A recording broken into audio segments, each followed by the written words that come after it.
नमस्कार, capital TV Bihar देख रहे हैं आप। मैं हूं आपके साथ निम्मी सिन्हा और स्वागत है आपका स्पेशल रिपोर्ट में।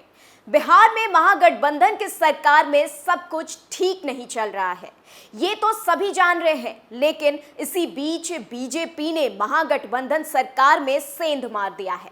बिहार में होने वाला अमित शाह का दौरा और अचानक एक फोन कॉल पर बिहार के राज्यपाल का बदलना कुछ बड़ी योजना को दर्शाता है। अब ऐसे में बिहार की सियासत में कई बड़े सवाल खड़े हो रहे हैं। देखिए इस रिपोर्ट में।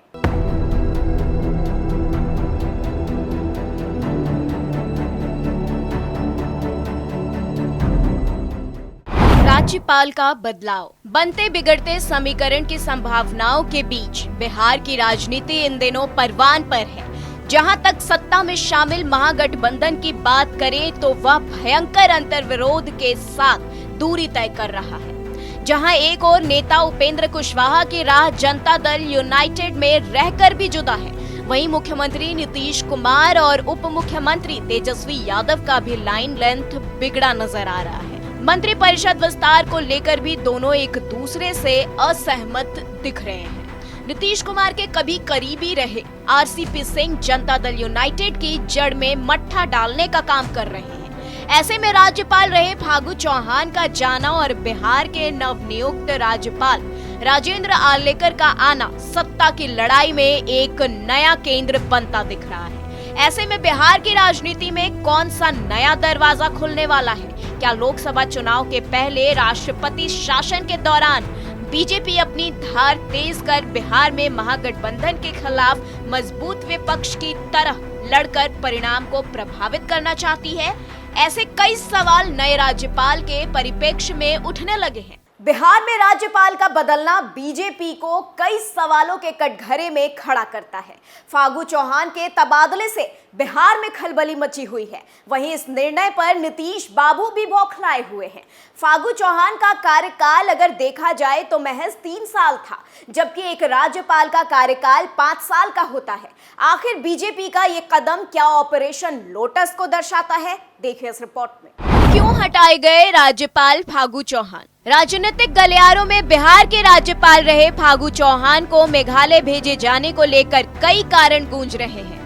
एक राय यह बनाई गई कि वीसी नियुक्त को लेकर फागू चौहान की काफी बदनामी हुई और बदनामी यह कि आज केंद्र सरकार को भी झुलसा रही थी। उच्चतम शिक्षा के धरातल पर कई ऐसे मामले उजागर हुए जहां दबी जुबान से ही सही पर राज्यपाल के नाम को आगे किया गया।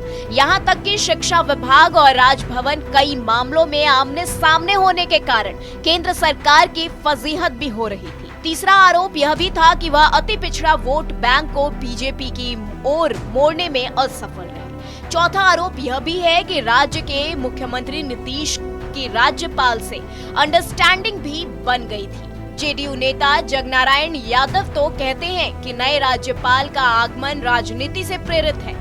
इसे जातीय समीकरण से भी देखा जा रहा है, चूंकि फागू चौहान अति पिछड़ा वोट बैंक को बीजेपी की तरफ मोड़ने में असफल रहे। बिहार में नए राज्यपाल की एंट्री ने सभी राजनीतिक दल को सकते में डाल दिया है। राज्यपाल राजेंद्र आर्लेकर ने आते ही अपने सियासी तेवर वाले बयान से राजनीतिक पारा हाई कर दिया है। बीजेपी का ये प्लान क्या सच में ऑपरेशन लोटस से जुड़ा है? ये बड़ा सवाल है। इतनी बात तो साफ नजर आती है कि नए राज्यपाल के आने से बिहार की राजनीति में बड़ा बदलाव होने वाला है। देखिए इस रिपोर्ट में। बंगाल की तरह राज्यपाल चाहिए। जिस तरह से जगदीप धनखड़ ने पश्चिम बंगाल में राज्यपाल के रूप में रहकर ममता बनर्जी के खिलाफ राजनीति का केंद्र बने रहे, फागू चौहान उस अंदाज में बिहार की राजनीति को बीजेपी से जोड़ नहीं पाए। अब तो ये बात जाहिर है कि केंद्रीय बीजेपी नेतृत्व ने भारी निराशा के बीच फागू चौहान को विदा किया है, जबकि जगदीप धनखड़ को प्रमोट करते हुए उपराष्ट्रपति बनाया गया। वहीं राज्यपाल राजेंद्र आर्लेकर भी अति पिछड़ी जाति से आते हैं और उन्हें लाने का मकसद भी वोट की गोलबंदी करना है, ताकि लोकसभा चुनाव के दौरान बीजेपी को फायदा हुआ ऐसा कि नए राज्यपाल के आते ही एक बयान से राज्य की राजनीति को गरमा दिया गया। उन्होंने बिहार के संदर्भ में साफ कहा कि उनका प्रयास होगा राजभवन को लोक भवन में बदलने का, ताकि लोगों का पहुंचना सुगम हो सके। यानी आते ही सत्ता के दो ध्रुव के संकेत दे डाले, और यह कहीं ना कहीं राजनीति से प्रेरित भी लगता है। यही नहीं, राजेंद्र आर्लेकर सत्ता से टकराव के मसले पर भी मुख्यमंत्री की सीमा और अपनी सीमा समझने की बात कह अपने तेवर का भी एहसास राज्य सरकार को करा दिया है। बिहार की राजनीति को लेकर बीजेपी ने बड़ी दांवपेच खेली है। गठबंधन सरकार को असहज करने के लिए राज्यपाल को बदल दिया गया, या यूं समझा जाए कि बीजेपी ने बिहार की राजनीति में अपना नया मोहरा छोड़ दिया है। वहीं इस मुद्दे पर कई राजनीतिक विशेषज्ञ की अलग अलग राय है। देखिए इस रिपोर्ट में क्या कहते हैं विशेषज्ञ। कुछ राजनीतिक विशेषज्ञ का मानना है कि बिहार में राज्यपाल का बदलाव नॉन पॉलिटिकल कतई नहीं है, यह पूरी तरह से चली गई राजनीतिक चाल है। साथ ही यह बदलाव राज्य के मुख्यमंत्री नीतीश कुमार को असहज करने के ख्याल से किया गया है। हो सकता है कि यह कहीं ऑपरेशन लोटस तो नहीं।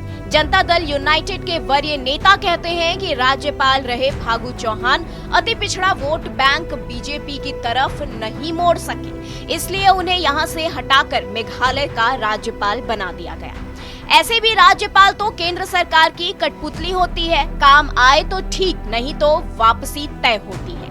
फागू चौहान में राजनीतिक और प्रशासनिक क्षमता का अभाव था। एक बार तो जातीय सम्मेलन में जाकर नरेंद्र मोदी को वोट देने की अपील तक कर बैठे। साथ ही बिहार में अभी राजनीतिक रूप से भारी उथल-पुथल का माहौल है। सरकार बदल सकती है, पार्टियां टूट सकती हैं, नए दावे पेश किए जा सकते हैं। ऐसे में निर्णय करना या प्रतिक्रिया प्रकट करना हो सकता है। ऐसे में बीजेपी के केंद्रीय नेतृत्व ने एक तेज तर्रार राजनीतिज्ञ को राज्यपाल बनाकर भेजा है। Bureau report, capital TV.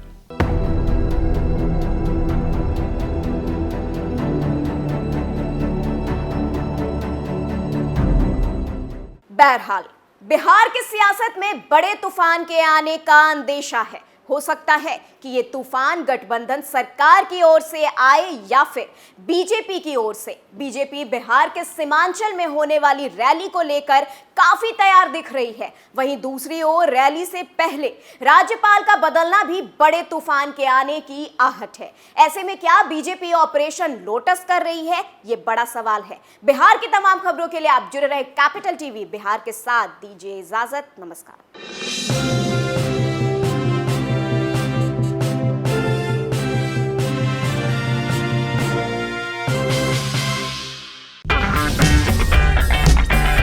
अगर आपको हमारा वीडियो पसंद आया हो तो इसे लाइक करें, हमारे चैनल को सब्सक्राइब करें और हाँ, बेल आइकन दबाना ना भूलें ताकि आप तक हमारे वीडियो की नोटिफिकेशन पहुंचती रहे। आप अपना सुझाव हमें कमेंट बॉक्स में दे सकते हैं। हमारे साथ जुड़ने के लिए शुक्रिया।